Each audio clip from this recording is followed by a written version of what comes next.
Howdy, folks. I'm Doctor McFarland. It is Tuesday, January 6th, and Happy New Year, everybody. This is 2026, as if you didn't know already.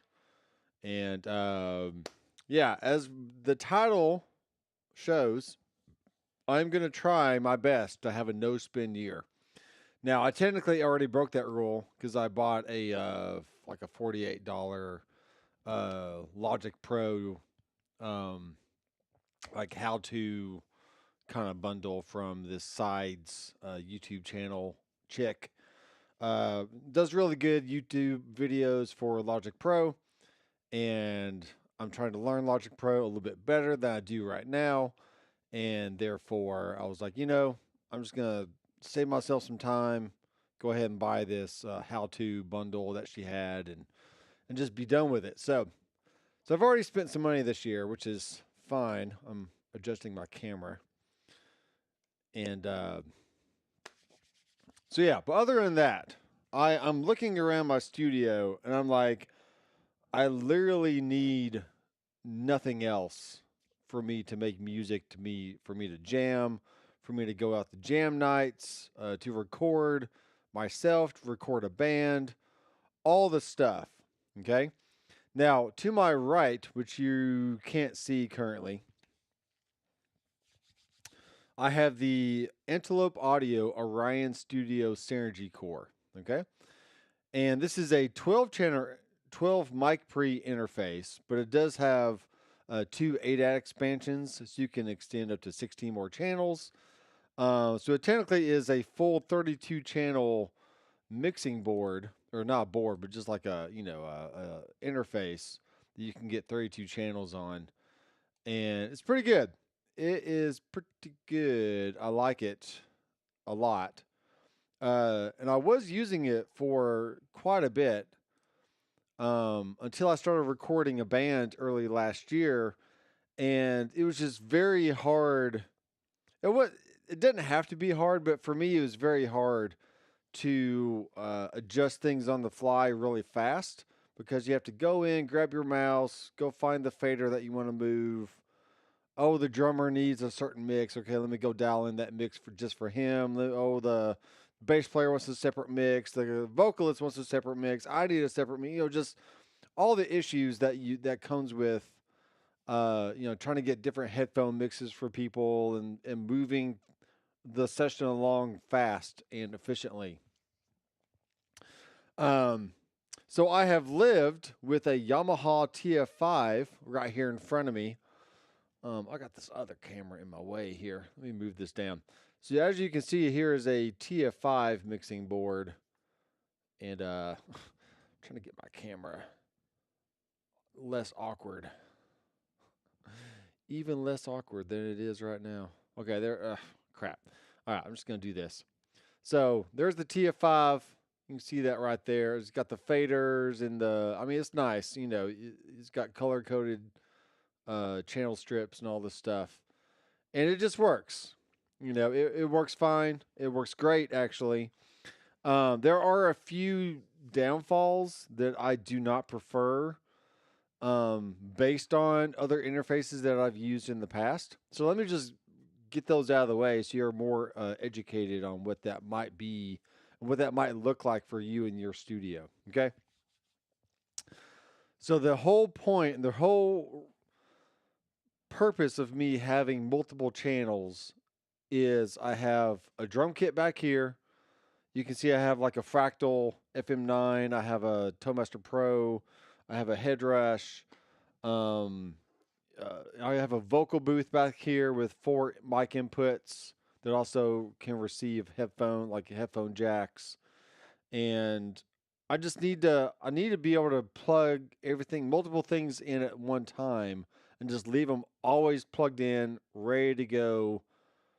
And I don't have to like repatch a bunch of stuff every time I want to record, or especially with working with a full band, right? So with drums, I have on the board, I have 8 channels coming out of the module of the drum set over there. I did have 10 channels, but I decided to just have 8. and now that I'm working in Logic Pro, or I'm learning about Logic Pro a little bit more, which is kind of sad. I've had Logic Pro for years. I just never really dived into it. But I'm very quickly seeing the benefits of producing music in Logic Pro, especially with the new session drummer, bass player, and piano player. You can make song arrangements really super fast with Logic, and you can change the key if you need to. You can change the tempo if you need to. Especially when you're working with a singer, like, hey, I know you recorded this in G, but can you make it A flat, or could you make it B flat, or could you make it F sharp or G flat or something? And in my current DAW, which is Harrison Mix Bus, which is a great DAW, by the way, I can do tons of stuff in Harrison Mix Bus. It is not as quick and convenient to change the key and the tempo on the fly when you're working on demos and producing other people. So therefore, in 2026, I'm mainly going to be using Logic Pro in the studio, and I will continue working, using Harrison Mix Bus on in certain situations where I need it. But just for my workflow and the ease of use, it's going to be Logic Pro this year and moving forward until something else changes. Um, Before Harrison Mix Bus, I was using Reaper, and that was a long time. It was at least maybe 8 years, maybe 8 to 10 years of using Reaper. And then before that, I was using Pro Tools 8 Empowered, which is before they went. Um, Before that, you had to have a proprietary Avid interface, some kind of Pro Tools interface. Then the Empowered was their transition into, well, we'll let you use M Audio interfaces. At the time, it was like two Delta 1010s for 16 channels of inputs, and uh, and then after that, it was Reaper and then Mixbus, but I've kind of dabbled in, like, I've tried learning Studio One. I just don't have enough time to learn all the shortcuts and all the ins and outs of a different DAW. But really, Logic Pro or even GarageBand, if you're just wanting a simple way to record stuff, then GarageBand is free if you own a Mac. So if you don't own a Mac, then if you're a Windows person or a Linux person, then you gotta look other places. Maybe Cubase might be a good option for you. I mean, Harrison Mixbus is still good, but um, even though it's tried to have a bigger footprint in, like, the Ableton Live style clip launching and some other stuff, as far as music creation and be able to change tempo and key very quickly, I mean, Logic Pro is just going to be the best way to go. So I have Andrew, the Helix connoisseur, soon to be the Fractal connoisseur. Um, I've dabbled in Ableton Live, but once again, I don't have time to go learn 10 different DAWs. And I know Ableton is pretty powerful. It can do the time stretch stuff very quickly. It can change keys very quickly, for what I've understood and seen. Um, I don't really like the interface of it, the way it looks. Yeah, there's just certain things about it that it's not my style. But a good producer can literally work with anything, right? Um, you got to know your tools and just have the idea in your head to make it come to life. So for me, I mean, I've actually tried learning Cubase here in the last month or two, and there's just too many things about Cubase I do not like, and that literally slows me down. And once again, I dive into Logic Pro, and it's just instantly, like, it's just intuitive, and I can get on with it, and I can take what I've already learned from other experiences in other DAWs, and other mixing concepts and editing concepts, comping vocals and automation, all this stuff, and I can just get on with it and just move on, and I can make a song in literally like 5 minutes, and it's super fast and intuitive, and it just works. Um, so there's that. So I'm not quite sure yet, but I would like to have some desk space back and not have the whole thing just taken up by a big mixer. Even though the faders are really really nice.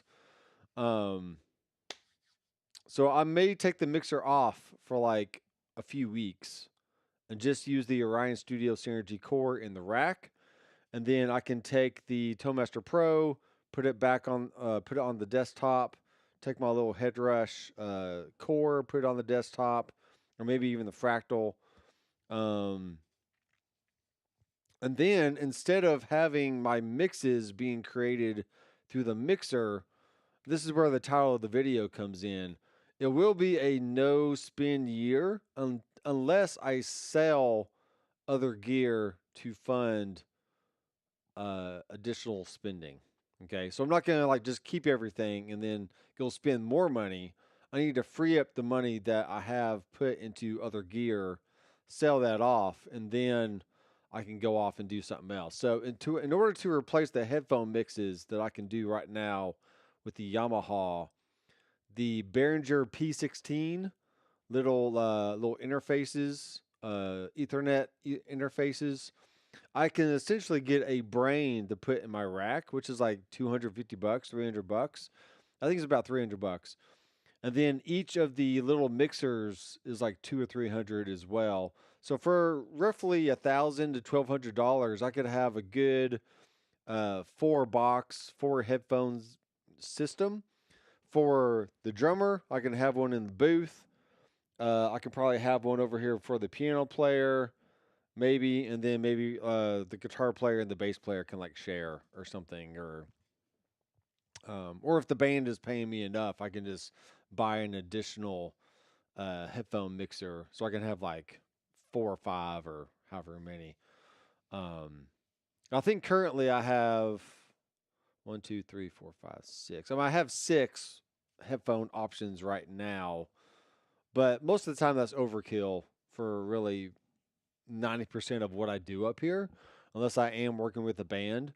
So, so yeah, putting the Ryan in the rack, getting a Behringer headphone mix station going on, and I have an ADAT device from. And if you don't know what ADAT is, most audio interfaces just have normal mic and line inputs, but an ADAT is a light pipe cable that goes out. You can send it out to another unit, or you can just use the output of a unit and then send it to the ADAT in on your main interface, and not have to have like different clocks and syncing things up. They literally just all work through the ADAT. But with the Orion Studio, I can add up to 2, making it 16 additional inputs. But I did sell one of my 8 pre units from Arturia. So at this point, I'm like, all right, the Orion Studio has 12 inputs, and then add another 8, that makes it 20. And I can pretty much get by with just 20, I think. I think I can do that. Because right now I have 4 mic pre's on the front, I have additional 8 on the back. And the 4 on the front, I'm currently using one for my my headset mic right here. Then I could also plug in a bass into another input, maybe do like a mono guitar from like a Mahler or something on 2, and then like another Mahler on 3.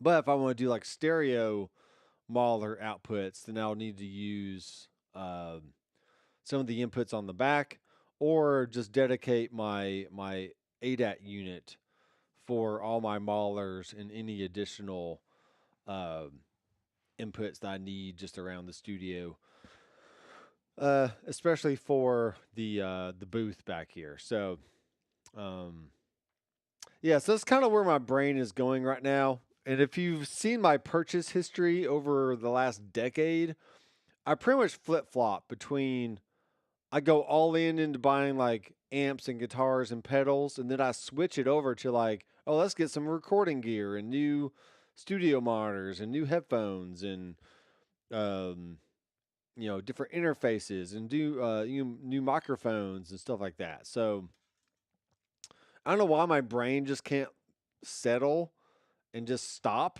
Just stop the madness, okay?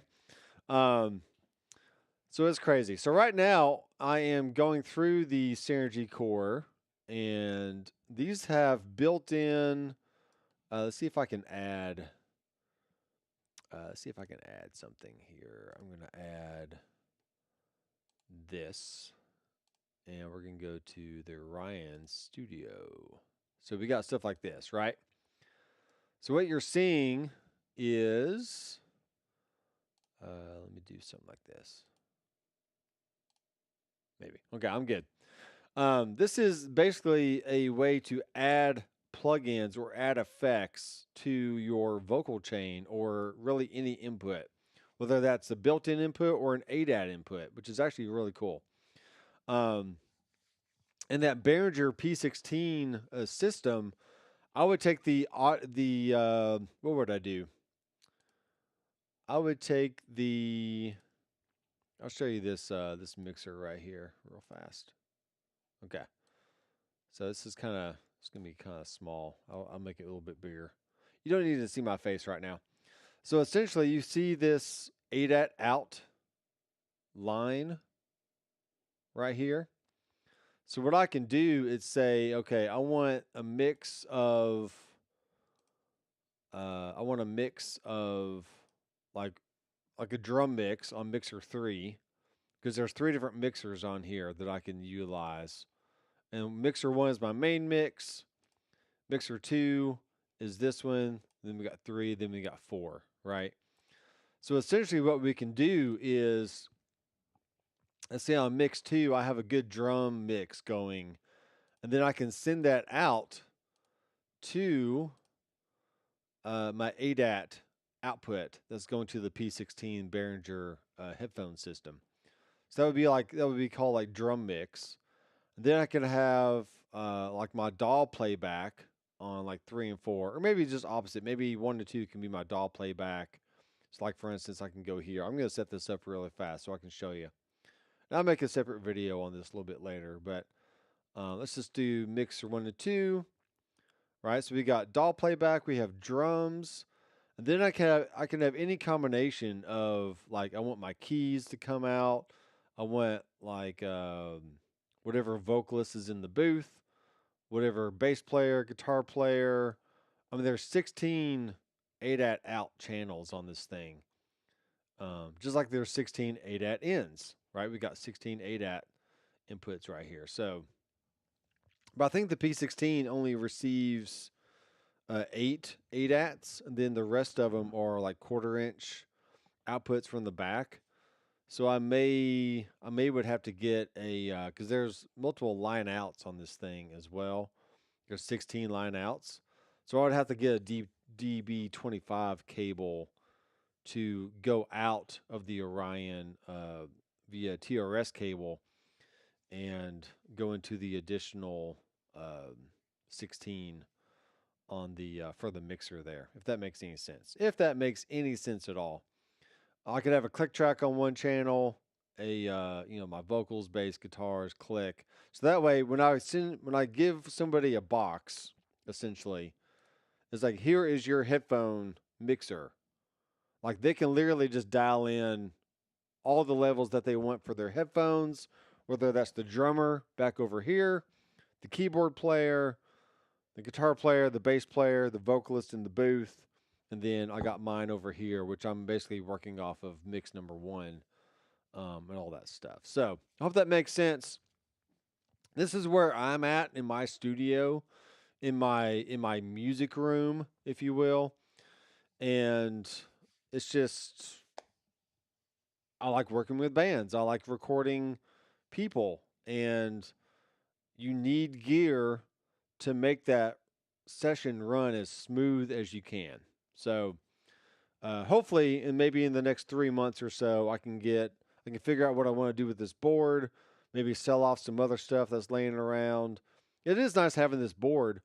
I wouldn't mind doing like some live shows, like mixing some live shows with it for a fee.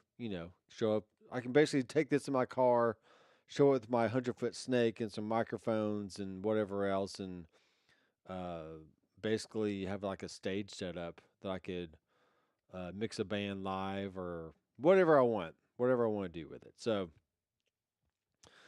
yeah, the Orion Studio, the ADAT expander, then the P16 headphone system. I could put that in like a 3 or 4U rack, and then literally have like a mobile setup. I can just literally go anywhere. I can go to a cabin out in the woods. I can go to your living room. I can go to your garage. And Doctor McFarland Studios could be mobile and go anywhere and record and have great sound and get great tracks, and then come back here, mix them, and you got a bing bang boom, right? You got a full album ready to go in just a matter of a few months of work and preparation. So I have used drum plugins before, yes. Um, so that's another option here. Is I have technically 8 channels for my drums, my analog outputs. So it's just like I have a mic in front of the kick and a mic over the snare and 2 mics over the overheads or for the overheads and the toms. But they come in on their own separate channel from the output of the drum module of the Zildjian Alchemy E kit back there. And so I'm treating this like I'm using microphones, but I'm not. I'm just getting direct signals from the module, and I can record 8 channels into the DAW. But here's the caveat to that though. Logic has a great drummer already built in. So I could technically just have the drummer play this and connect the drums to the wall, which is then connected to a USB port that goes through the wall, over behind my desk, and then it comes out into my computer. And now the really, really nice drums that do sound good are now just a trigger for virtual drums inside my computer. So whether you're using Superior Drummer or Logic's Session Drummer or there's all kinds of drum software out there. Because I know when you're in a band, you want to play your drums, and you've practiced the songs just how you want to do it, and you want to come in and play your drums, right? You don't want to see me sit here be like, yeah, that was pretty good, but let me just program some drums real fast, or whatever. And so that way you're kind of getting the best of both worlds. You're getting the feel of a live drummer, but then you're recording in the MIDI that you can then go and you can go change the sound of the snare and the kick drum and everything else after the fact.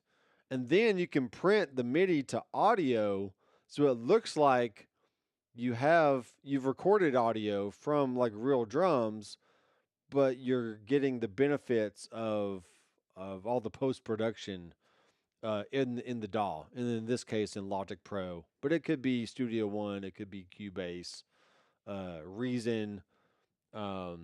What's the thing you said earlier? The Ableton Live, Harrison Mix Bus, just whatever, Pro Tools, literally whatever DAW that you're using. Luna is a free DAW. But Luna, very much like Mixbus or even Reaper. Mixbus comes with some bundled content, but Reaper and Luna, is strictly there's no content built in. So like you just can't go grab a bunch of loops and then start making a song. You kind of have to record everything yourself. And that's the beauty of Logic Pro or even Ableton Live. I know Ableton could do this too. You can just drag and drop your loops and you can build a song out even before touching an acoustic guitar or an electric guitar or a bass or anything else acoustically, and you can figure out the tempo of the song, you can figure out the key, and you can have different iterations. You can send a mix or a quick bounce to the singer saying, "Hey, how do you like this key? Yeah, the key is okay, but could you raise it half a step, and could you slow down the tempo by like 5 BPM or something?" So you can figure all that out in pre-production before you even start laying down the real tracks of everything else. So that way you kind of get the feel for the song, how fast it needs to be, um, and then if you can have multiple iterations of that. You can have 100 BPM in the key of A flat, but then you can have like 107 BPM in the key of G, or you can have 102 BPM in the key of G flat. You can just kind of go up and down in key and kind of morph the tempo just a little bit until you get the feeling of it right. Because the singer knows, it's like when you got a groove going and the band's cooking in the background, you're like, yeah, this tempo and this key, this works really well for what I'm going for. And then you can be more confident in knowing that you can start laying down all your acoustic tracks, acoustic instruments, if you will, and not have to do a lot of flex time, a lot of tempo changes, and weird morphing stuff just to match things up later if you do decide to change your arrangement in any way possible. Um, so let me know. There's a few people watching here. I want to hear from you. I don't want to talk anymore. Let's hear from you. What are your gear purchases or your gear goals this year? What do you currently have that you feel like you are lacking something? And it's like, man, it'd be great if I could just have like one more pedal or one more amplifier or maybe one more guitar. Or maybe I'm looking into getting into recording myself and like I don't know what kind of interface I need or what kind of microphone, I need to put in front of my voice to like sing and whatever else, right? Um, so let me know what kind of questions that you have, and then we can go from there. I am gonna do something right now though. I'm gonna grab a microphone cable or an XLR cable, and I'm gonna plug in to. I'm gonna use this my fractal here. I'm gonna plug in to one of the inputs on the front of the Orion. I'm gonna do some jamming because I did get a new guitar before the end of the year, before I was gonna go on my no spend year, right? Um, so I gotta spend the year paying for things that I probably shouldn't have bought. But um, enough about me. So let me unplug this thing. I'm going to go XLR out. So you can kind of see this here. The back of the fractal, you can see there's an out 1 and an out 2. And there's XLR and 1/4 inch options. So I'm going to go here. And I'm going to plug this in. We're going to go out 1 left. And we're going to go into, let's just go into input number 3 over here. Okay. So now if I grab, what's happened here? Let me move this around. I'm going to grab my guitar. But first, before I take it out, let me show you something really cool. So this is a Reverend case. And before the year was over, I ended up getting a short scale bass and a normal 34-inch scale bass from Reverend. And the short scale bass did not have, it really didn't fit my normal guitar cases, even though you could take out the head support and technically get like an extra inch of space to accommodate the length of the headstock. And I've never really had a Reverend case before. I've bought tons of Reverend guitars over the years, but never had a case.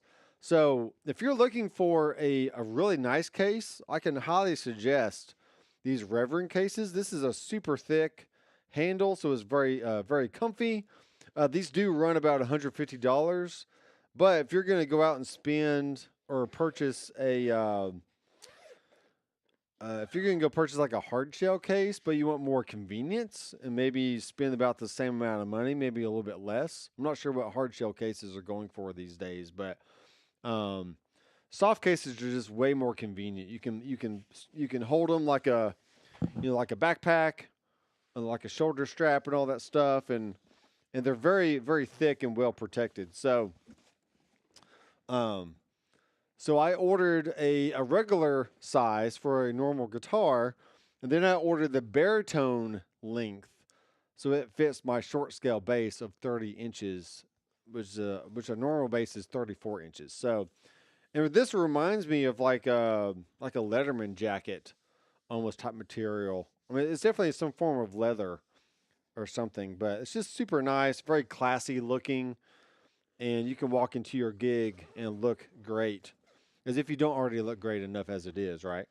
We got plenty of pockets in here, so like a nice pocket here for like capos, extra straps, maybe strings, whatever you want, and then we have a nice big pocket for maybe like notebooks and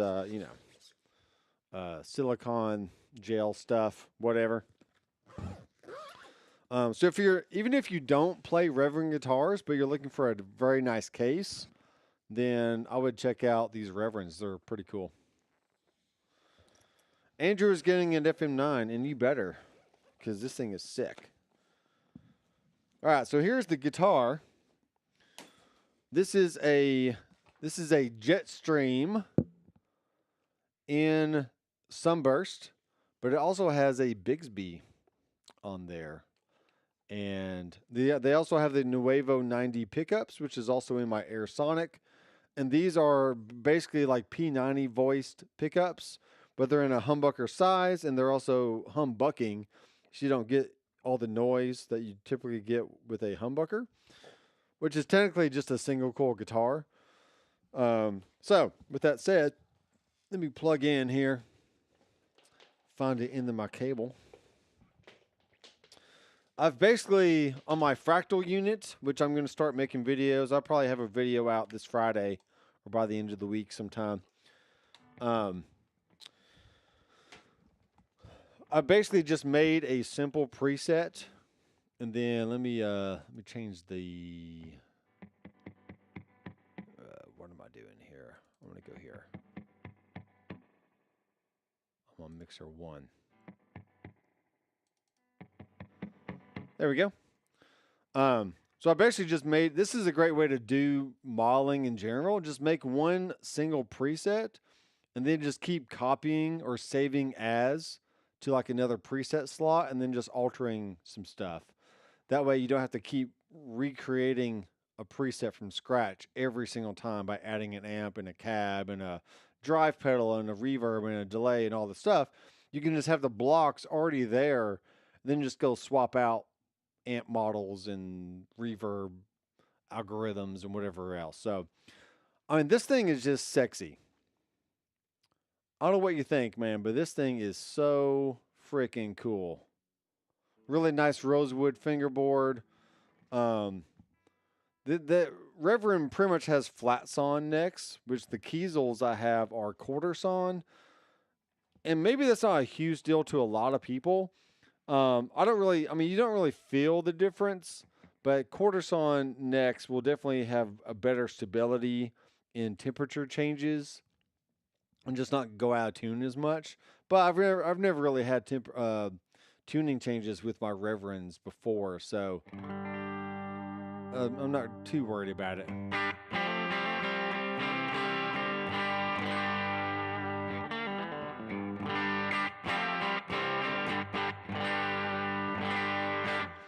Let me see if I can plug this in here. And I can pull up the editor so you can see what the crap I'm doing. Let's see here. I'm going to close Logic. I don't want Logic open right now. Don't save. Yeah, let me show you what I'm doing on the FM9. There it is, the FM9 edit. it is nice sometimes to have a camera over the screen itself, but yeah, there we go. Cool.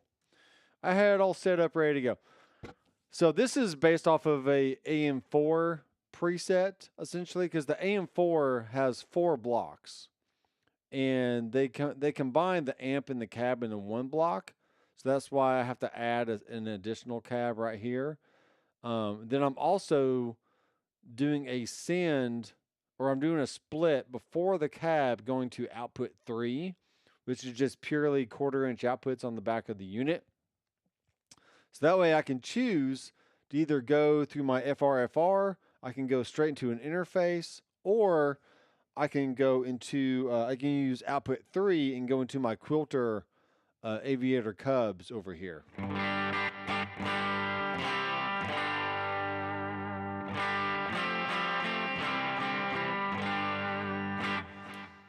Well, really cool thing about the Orion Studio is it has 2 reamp outputs.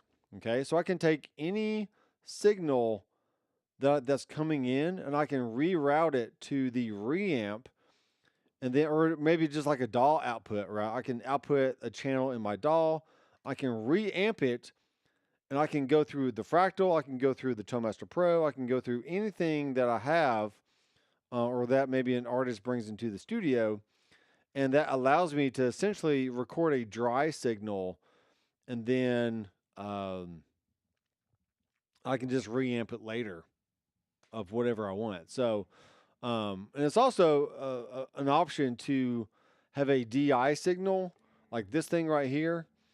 See, there's like a high Z output on this. So you got high Z in, high Z out, then an XLR out on this direct box. So I can essentially go high Z in, and then go high Z out into the Fractal. So I can record a direct signal from the Fractal. I can print my tones live, and then go XLR out into my interface, which is going to give me a dry signal that I can then record the dry on one track, the wet on another track, and then I can hide the direct if I want, and then I can just keep working with the wet signal, and then maybe at some point I can say, well, I'm going to take that dry signal that I recorded, and I'm going to maybe do like some different processing on it, and then pan it a different placement in the stereo field. So I have the same performance, but I have 2 totally different sounds from that same performance. So really flexible, what you can do here in the studio with just a little bit of gear. So.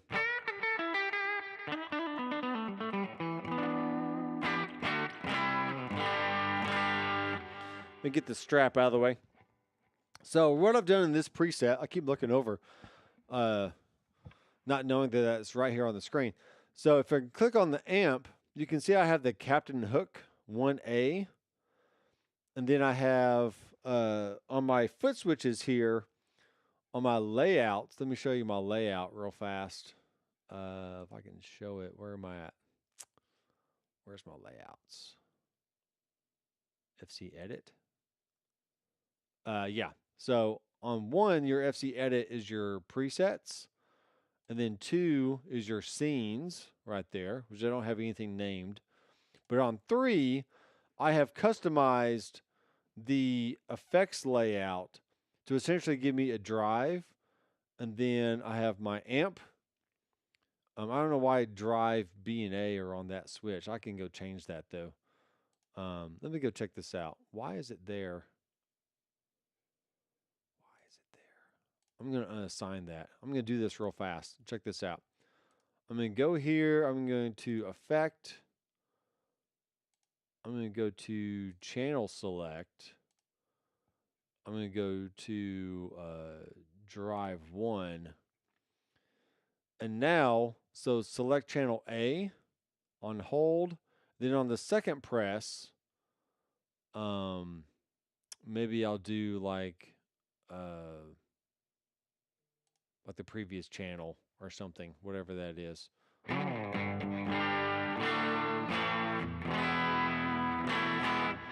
Let's see if I hold it down. It went to channel D, then channel A. So you're not really seeing that on the screen, but I'm seeing something show up here. But essentially what's happening is my amp 1A is my clean, and then I have the same amp on B, but I have the tremolo turned on. And check this out. This is really cool. Let's get out of FC Edit. What I've done here, you see I don't have a modulation block.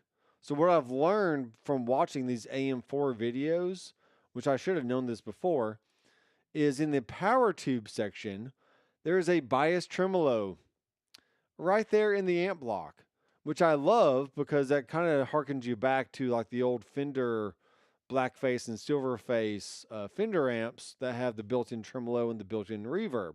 So with that said, I don't need, I mean, I primarily use tremolo 99% of the time if I'm going to have a modulation effect.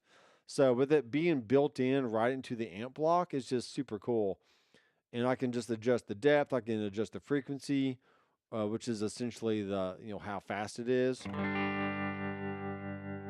Stuff like that. And crank it up.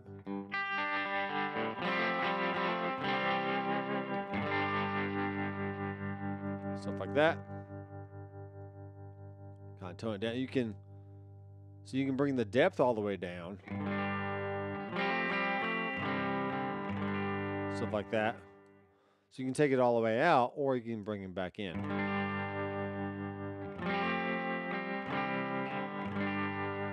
Now notice that I have a little crunchier kind of sound right now. But if I go to my middle position on the guitar, it cleans up really nice. Then going over to my neck pickup, it gets gritty again. But on this guitar, or all Reverend guitars, they have a bass contour knob, except for like the Telecaster models. But primarily everything else has a bass contour, so I can roll off the bass and it reduces the amount of input signal going into the amp. It just helps to clean up stuff.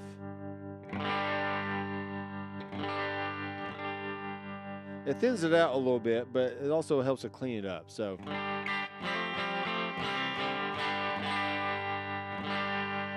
yeah, so that's channel A and B, and then channel C is the same amp, but now it's on Captain Hook 2B, which is more of a gainier option. And then channel D gives you 3A, which is even more gain.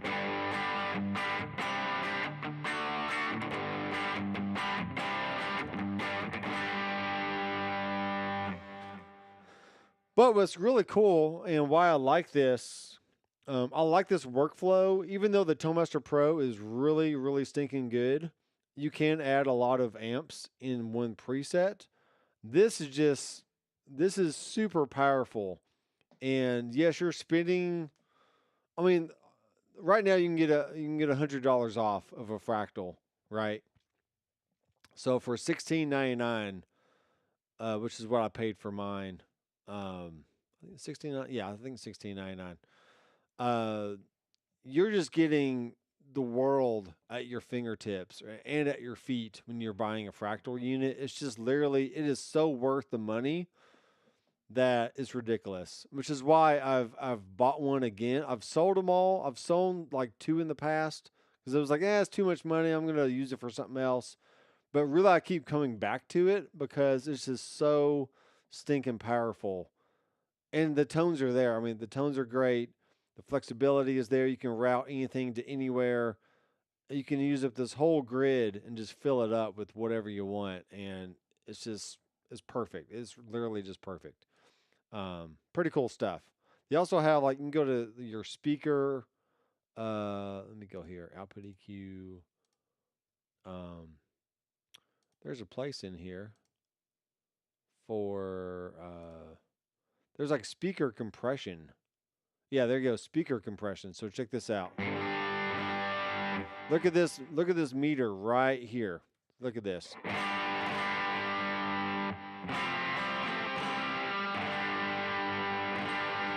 Right there's speaker drive, speaker compliance, speaker time constant, speaker thump. I can turn up the speaker thump.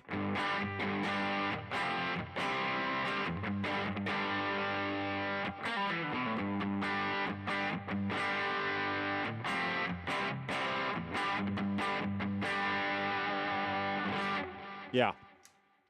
Pretty cool stuff right there, if you ask me. And then I basically just have a drive, I have a delay, and I have a reverb that's currently turned on. But I could, if I wanted to, I could probably set this to like, I could fill up the other 3 channels with like longer delay or longer reverbs and different reverbs. But right now I just have a deluxe spring reverb just for a good all around wet sound.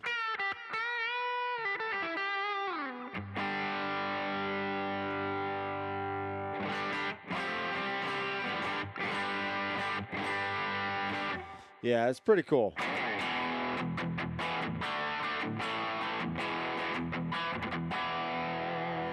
Now, the other one that I've done, the preset before this, let me go ahead and save that. 386. And this one, the amps are the CA3. Actually, they're the clean, and then the rhythm, and then the lead. So I'm basically keeping one preset to like one certain amp type instead of mixing and matching all the time.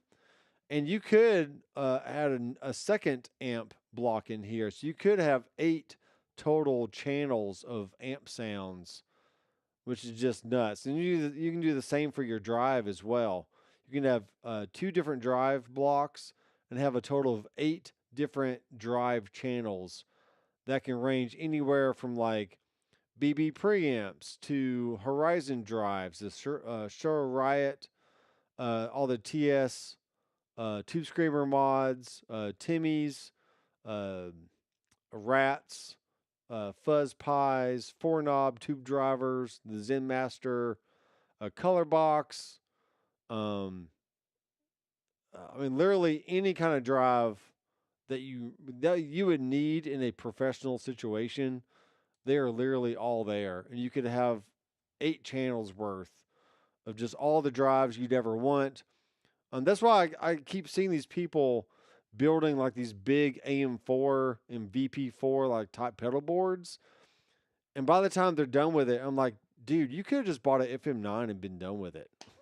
I mean, honestly, I just don't see the merit anymore of having a pedal board with separate pedals and have to have a power supply and all the patch cables and all the crazy stuff. So, yeah, the tremolo is built into the amp and it's pretty awesome. And what is happening here? My screen keeps going away.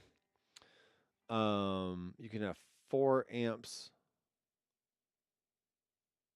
Well, not just 4. I mean, you could have 8 amps on one preset. Because the DSP is based on the block. Now, when you get to like the reverbs and stuff, like if you use certain reverbs, they'll use a little bit more CPU. But the amps and the drives are on their own CPU core, and you can use all kinds of stuff. You can go from a Fender Princeton. Let me show you the amp options here. I mean, all this stuff. We got the 5F1 Tweed. Let's actually go ahead and do this. Check this out. Let's go to let's go to preset, and let's go to save a copy down on 388. Okay. So I've essentially, I'm going to change this to Doc Andrew preset, right? Let me get rid of that like word. So this is just for you, Andrew. So I'm going to go in. I'm going to pull all these things over a little bit. I'll have to reconnect a few things, but it's not a big deal. Let's actually do it one more time. Let's just do all this. Move it over, move it over, move it over. Let's get rid of that. All right, so what I'm going to do is add a second amp block. I'm going to right click, go to amp, and go to amp 2. And then I'm going to go ahead and bypass this drive. Go ahead and bypass this amp. And I'm going to right click and add another drive option. Actually, you can do 3 drives. Ooh, crap. So that's a total of 12 drive channels. That is nuts. So I'm gonna connect all these by shunts. They call these a shunt. Go here. So click out, click in, click out, click in, click out, click in. Then click out here, go down, and out to here, go down. This one I could have like a graphic EQ or something if I want to like tweak tweak something about the output of like the separate output not going to the front of house. So yeah, like on this one, let's just go fill this sucker up. Let's bypass this. And let's say, okay, I want to do like a 5F1 tweed. And then on channel B, I want to do like a 1987 jumped. Channel C, let's do like a Morgan AC20 bass. Then on channel D, I'm going to have like a big hair or something stupid, okay? So we got to go turn this on. Oh, I'm missing a shunt.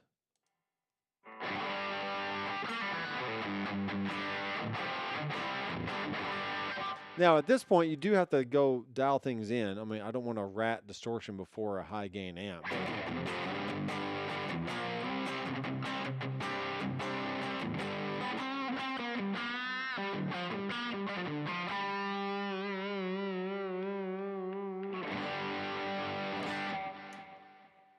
Let's see here. We got some people talking.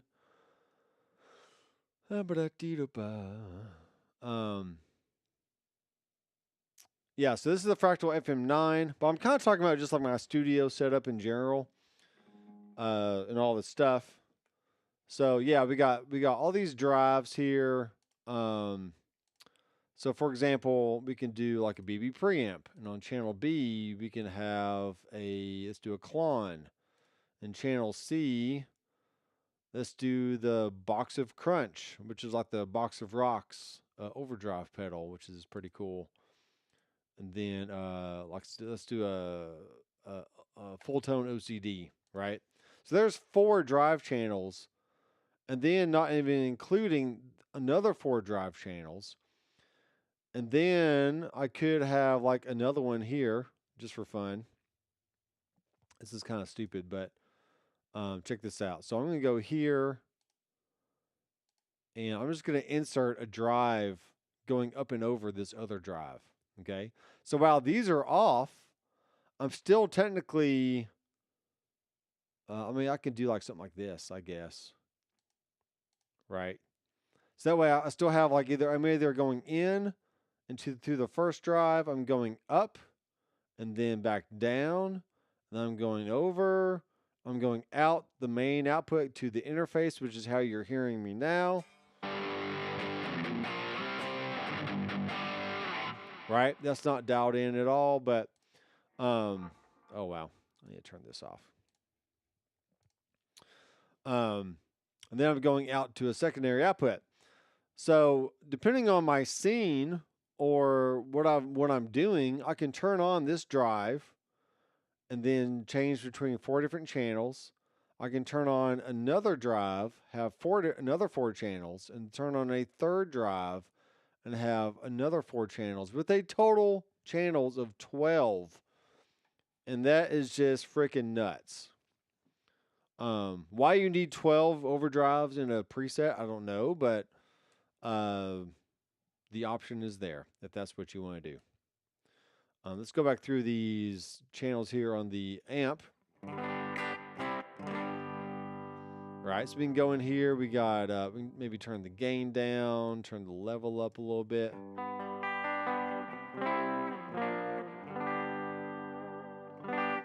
So they have the basic control of the original amp, but then you can go to ideal.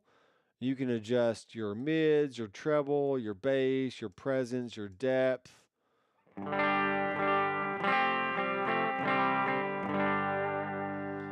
You can change the bright cap.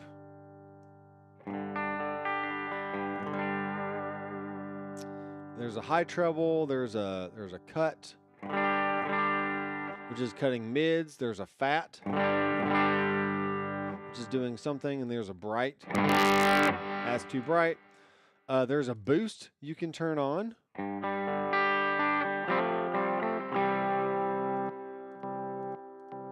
And that's actually an output boost. So that would be very convenient to assign that to a switch. I'm not exactly sure how I'm doing this, but you can assign it to a control switch, I think. And I don't do this enough to even know what I'm doing, whether on the screen or even on the unit itself. But you can assign anything with a circle to a control switch, and then when you hit that switch, it morphs and changes and does cool stuff. So, so for example, you can do stuff like this.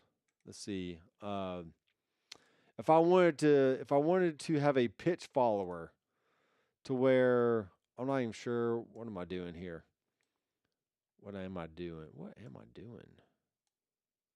I'm changing something. There's like scale, offset, slope. Yeah, so essentially if I'm playing low, it'll do a certain thing. And then if I play high,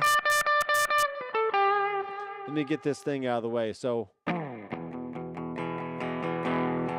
if I play low notes, then if I play high,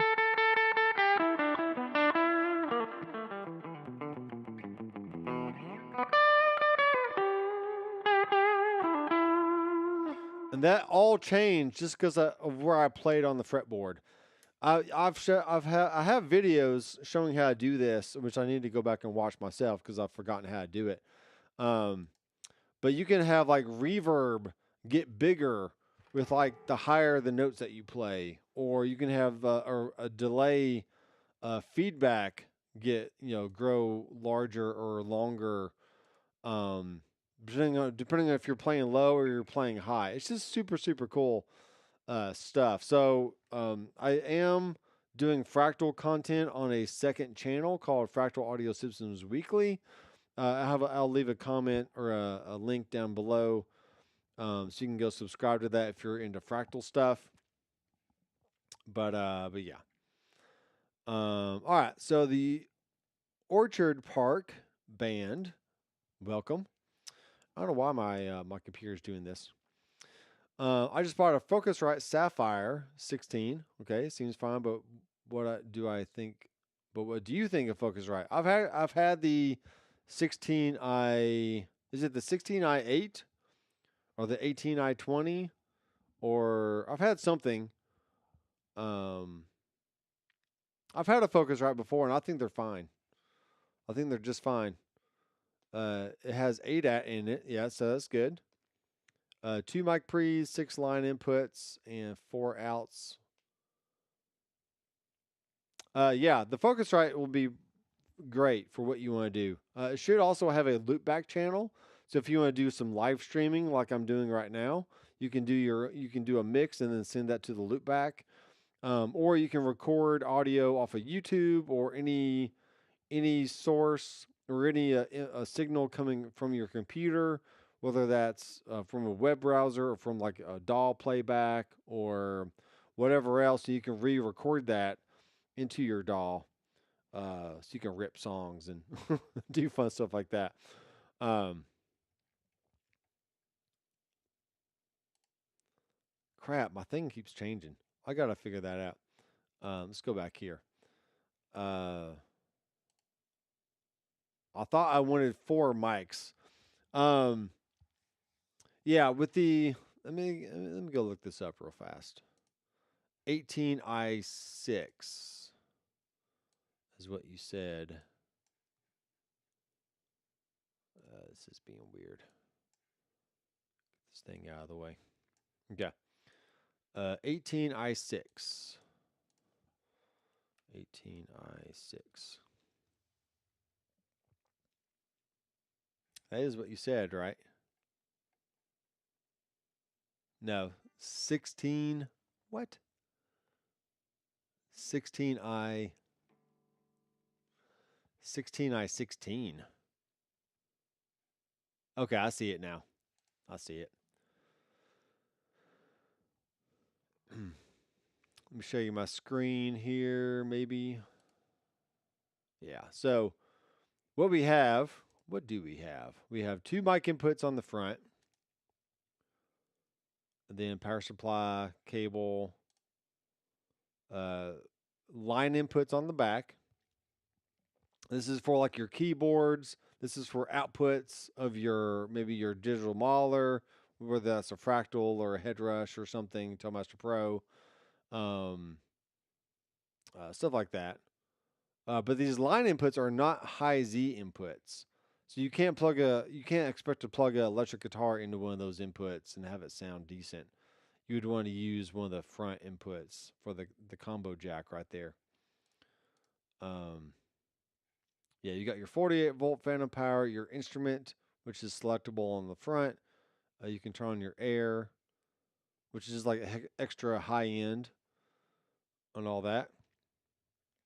Yeah, the one I had was the 18i8, and it had 4 mic pre's across the front, and then it had the and then 4 line inputs on the back. And it was a good deal. I thought it was a good option because I mean, just think of what you can do with 4 mic preamps. You can set this up with a computer on a desk and have a podcast, right? You can have 4 people talking at the same time as long as you got 4 microphones plugged in. And you do only have 2 headphone outs. So you would have to get like some kind of splitter or something if everybody wanted to have headphones. But there's headphone distribution boxes you can get for relatively cheap. I have one somewhere. I don't know where it is. It's probably back in the booth. I'm pretty sure it's in the booth. Yeah, but there's headphone splitters that you can buy. Everyone's not going to have their own mix, but you can have 2 different headphone options there to do stuff with. So if you bought the one right below that, the 16i16, then yes, you only have 2 mic inputs, and if you have 4 people, then someone's going to have to share a microphone with you, or at least have like a mic here, and then like one person talking, and then like another person talking, and then hopefully the microphone can pick up both people well enough. But just me personally, I always like to have at least 4 mic inputs, so that if I need to do like a quick and dirty drum recording, I could have a kick. Sorry, I could have like a kick, snare, overhead right, and overhead left. Right, and that would give me a basic drum recording.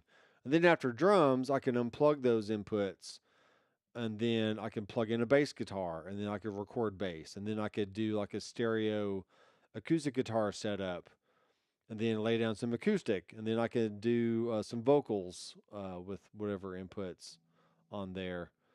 And you can still leave things plugged into the back if they are, like a keyboard or something, but It's always nice to have XLR inputs. But like you said, you do have the ADAT option right there, which just means it simply means you have to spend a little bit more money to get additional inputs on your device. So let me go back here and click on the 16 again. Hopefully this makes sense.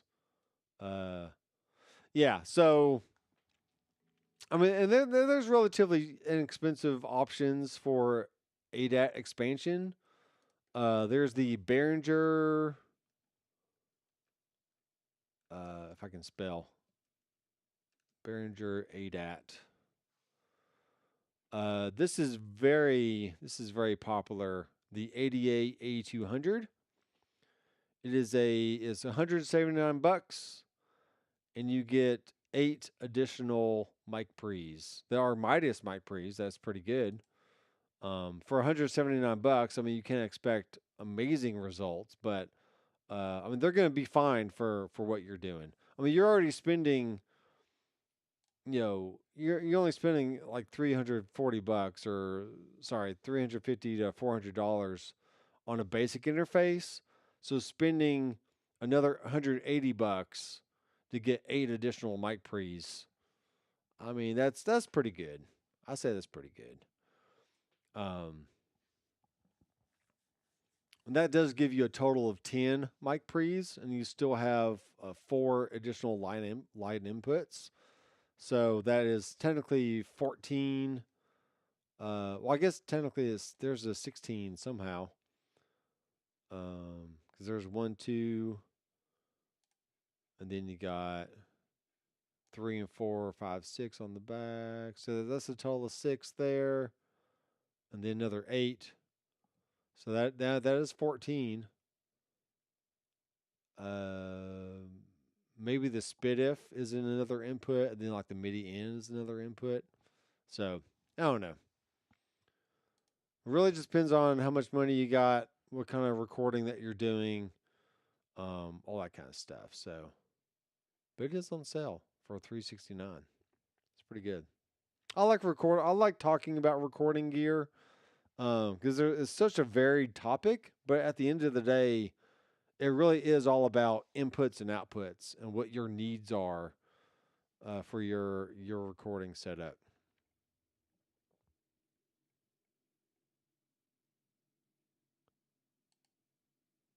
Okay, I know who you are. You are Richard. Hello, Richard. Hello, my friend. Yeah, still loving my AM4. Yeah, I mean it's a good unit. But I am loving my FM9 over here, and I'm not going back to anything else. Necro Dog, woof woof, dude. Welcome to the show, my friend. Everything is going well. I'm alive and kicking. Yeah, the loopback works really, really well. It's awesome for live streaming and whatever else. So, um, yeah, cool. I think the only thing I didn't figure out before I ended up selling it was having a way to copy one mix to my secondary mix, which is what I was to my headphone mix essentially. Because my issue at the time, I know better now, but at the time, I was sending a stream mix out that you would hear, but then I wasn't hearing the same thing in my headphones, and my audio levels were all out of whack and whatever else. But I think there's a way to go up to the menu, and then you can essentially copy like mix 1 and then paste it on to mix 2. So that way, whatever your headphones are doing, whatever your main mix are doing, you're also hearing it on your headphones. And it just, it's pretty vital when you're live streaming to be able to monitor in real time exactly what the audience is hearing as well. So that way if there's any issues or whatever else, then you're good to go. So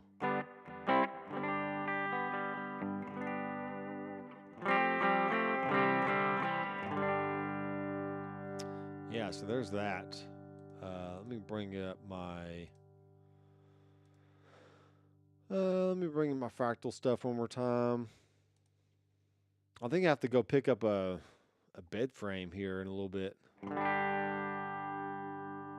There's the tweed. There's the some kind of jump sound. Let me turn down the treble gain and the normal gain.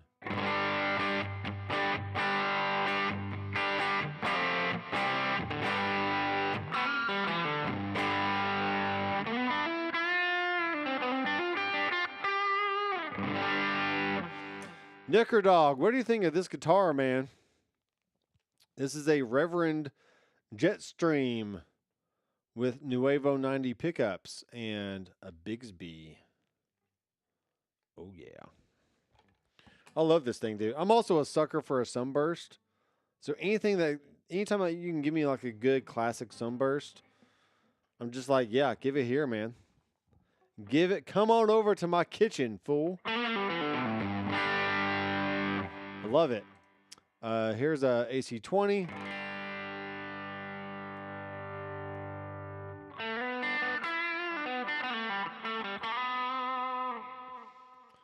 And maybe like turn the gain down a little bit on this, turn the level back up.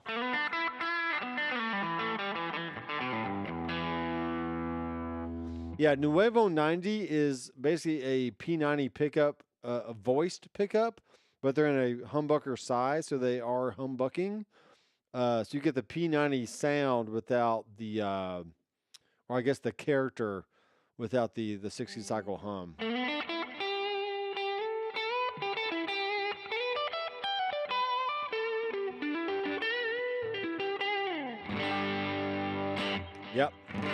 Yep. So cool. And then let's see, what's the last one here? The big hair. Let's go to tone and raise this up a bit.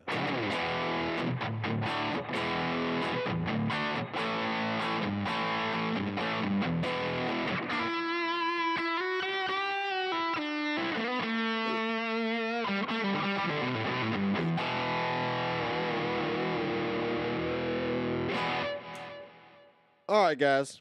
The only other thing I can remember about this Orion Studio setup that I really needed was my microphone.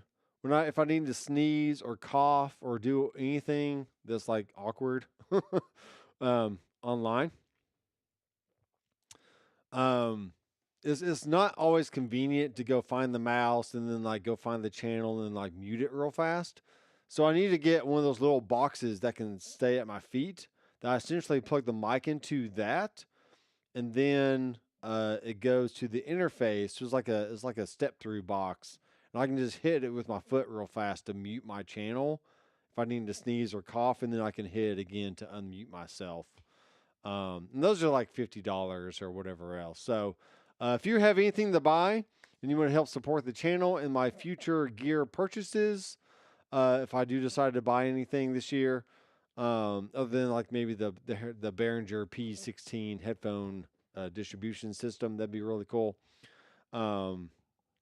Yeah, click through my affiliate links and help me out. I get a small commission every time you buy something through my link.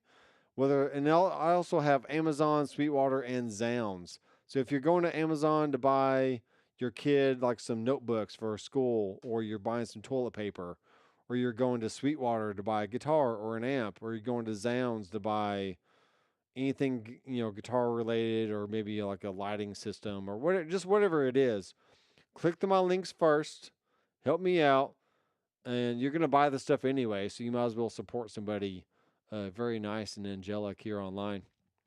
Yes, I'm a true angel over here, and I would appreciate it. And thanks, guys, for watching. If you're not subscribed down below, then be sure to do that. I did surpass right before the cusp of 2026. I passed over the 18,000 subscriber mark here on my channel. So I am very thankful for everybody who watches, who comments, who gives a thumbs up, and all the bullcrap stuff that we got to do to keep feeding the algorithm. And I'm really just here to help you guys. I'm gonna be up here in the studio playing anyways. So instead of talking to myself, I might as well talk to somebody else and have fun doing that. So I'm literally here for you guys. So any questions that you have throughout the week, you can go to drmcfarlandstudios.com, click on contact. You can send me a direct email, and we can converse back and forth that way. I also have a Discord server that the link is also in the description. So if you want to keep the conversation going past the live streams and my pre-made videos, then go to Discord. If you're not already signed up, it's just free. So you can just make a free account. And I have all kinds of Tac-O-Bout sections talking about guitars, amps, pedals, recording gear, whatever else. And if you have any questions throughout the week, there's another place as well. Just hop on Discord, ask your question in the chat, and we can all chat it up together. So I really appreciate it, everyone. And I'm going to check the comments here. Cool guitar. I have a sunburst from Maple Neck. Yes, I like that. Streams usually collide with my sim racing. Well, there you go. We can't have it all, can we? Yeah, I appreciate that, Necro Dogs. But yeah, once again, I'm Dr. McFarland. I will see you in the next video, and keep rocking.